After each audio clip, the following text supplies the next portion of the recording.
జాదుగడు సినిమాతో తెలుగు తెరకు పరిచయమైన బుల్లితెర బ్యూటీ సోనారిక తన తొలి సినిమాతోనే హాట్ గా కనిపించింది. స్పీడ్ నోడ్లో తన స్పీడ్ చూపించింది.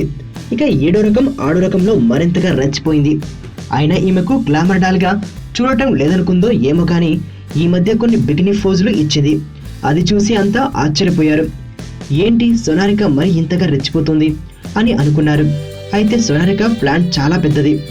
గ్లామర్ క్వీన్ గా గుర్తింపు తెచ్చుకున్న వాళ్లకు తెలుగునాట ఇమేజ్ వేరుగా ఉంటుందని గ్రహించి సోనారిక పెద్ద హీరోల పక్కన అవకాశాలు రావాలంటే ఆ మాత్రం తప్పదని అనుకున్నదో ఏమో. చిన్న సినిమాలు ఎన్ని చేసినా, అందులో ఎన్ని హిట్లు వచ్చినా పెద్ద సినిమాలు చేసినంత క్రేజ్ రాదు. పైగా గ్లామర్ భామలకే ఐటమ్ పాటల్లో అవకాశాలు దక్కుతాయి.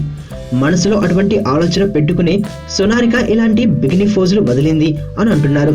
ఇలా హాట్ ప్రదర్శనతో అయినా తనకు ఇబ్బడి ముబ్బడిగా అవకాశాలు వస్తాయని ఒక్కసారిగా టాప్ రేంజ్ లోకి వెళ్లిపోవచ్చన్నది సోనారిక స్కెచ్ అయ్యుంటుంది. ఈ గ్లామర్ షోకి ఎన్ని సినిమాలు రాలుతాయో కాలమే చెప్పాలి. ఈలోగా సోనారిక హాట్ ప్రదర్శన చూసి కుర్రకారు పండుగ చేసుకుంటున్నారు.